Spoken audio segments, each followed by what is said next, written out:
Salve! Vamos pensar um pouquinho nesse caso que tem chamado muito a nossa atenção do pastor Uber de Goiatuba, em Goiás. Ele morreu no dia 22, na sexta-feira, 22 de outubro, aqui de 2021, e as pessoas foram para a porta da funerária porque conheciam, né, uma declaração dele de que ele ia a óbito, mas ao terceiro dia ia ressuscitar.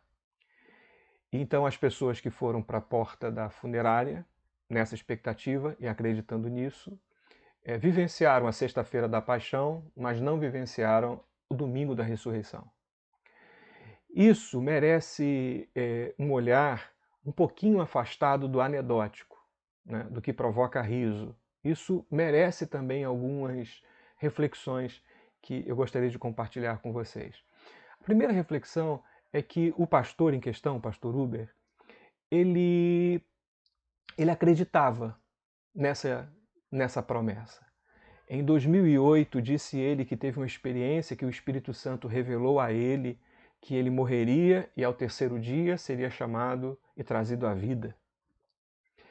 Não só isso, mas um outro fato para montar esse quebra-cabeça é que a videochamada que ele fez antes de morrer com a esposa, ele lembra a ela, sabendo que o seu caso tinha complicado muito, o caso da Covid, e ele lembra que ela tinha que deter as pessoas para que não o sepultassem, porque ele ia ressuscitar ao terceiro dia. Então ele reafirma nas últimas comunicações com a própria esposa. Então a pergunta primeira, ou pelo menos a primeira grande reflexão que a gente tem que fazer aqui, é não necessariamente se nós acreditamos nisso ou não, mas constatarmos que ele acreditava nisso. A dona Ana Maria, a esposa, bancou e foi fiel não apenas ao último desejo do seu esposo. Ela disse que precisaria enfrentar parte da família e, sobretudo, as pessoas que iam chamá-la de louca. Mas ela reconhece a autenticidade da experiência do esposo e a legitimidade do desejo. E ela bancou enquanto pôde esses 3 dias para que o corpo morto não fosse enterrado. Então, uma outra coisa que a gente precisa constatar é que a pergunta não é se nós achamos isso razoável, se nós acreditamos ou não nisso, mas a dona Ana Maria acreditou na profecia do seu próprio marido. E por fim, as pessoas que se amontoaram, dezenas de pessoas que foram para a porta da funerária e foram até o fim, né, vendo lá o túmulo. Essas pessoas estavam com expectativas e havia uma hora marcada. A profecia dizia que ele ia ressuscitar às 11h30, né, da noite.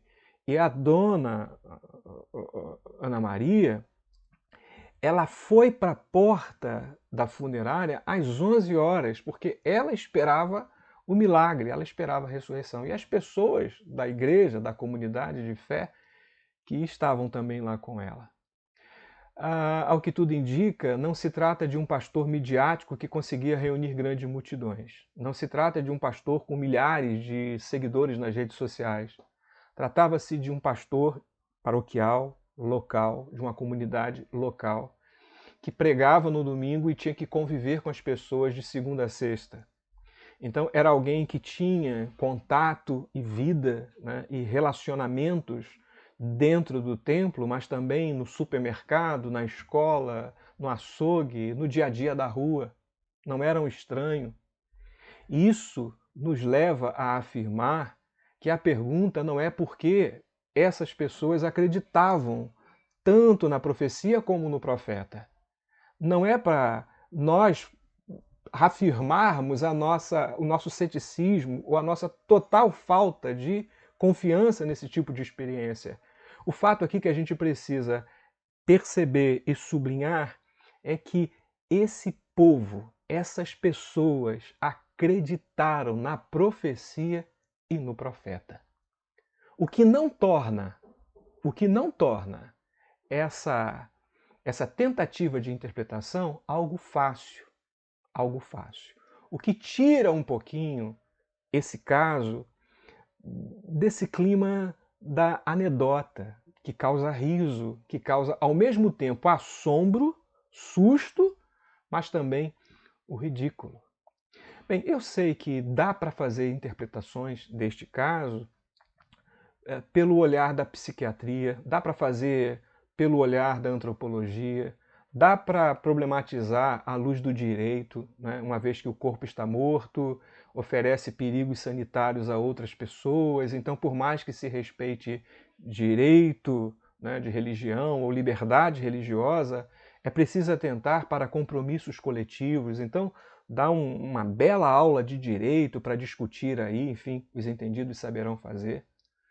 Agora, eu acho que a gente pode fazer um exercício simples, e esse exercício simples é chegarmos à conclusão de que tem religiosos que são excêntricos, tem religiosos que são confusos, tem religiosos que são estranhos, tem religiosos que são ignorantes, tem religiosos que são iletrados, tem religiosos que são extremamente esquisitos, o que não nos permite achar que esses religiosos são charlatões, são mentirosos. Percebe? Porque a gente começa a banalizar a vida, a gente começa a banalizar a morte, a gente começa a banalizar tantas coisas que nós deveríamos desenvolver um olhar mais compassivo. Eu quero aqui emprestar a minha solidariedade, eu quero reafirmar a minha solidariedade a essas dezenas de pessoas que esperaram até o limite por um milagre. Por um milagre. Pessoas que se afeiçoaram a um líder religioso que pra gente é excêntrico, é esquisito, mas que não nos permite, talvez, enfim, eu não conheço a pessoa, não estou fazendo defesa aqui do caráter de ninguém porque não conheço, estou apenas reunindo elementos para tirar esse caso da anedota midiática e trazê-la para uma das milhares de tragédias da Covid-19. Não dá para rir da morte, ainda que seja a morte de um líder religioso excêntrico, que consegue falar de algo que não se pode imaginar que alguém tenha coragem de falar, registrar, assinar e ele mesmo esperar pelo que ele julgava ser o seu ato final para iluminar um mundo que, segundo ele, anda em trevas.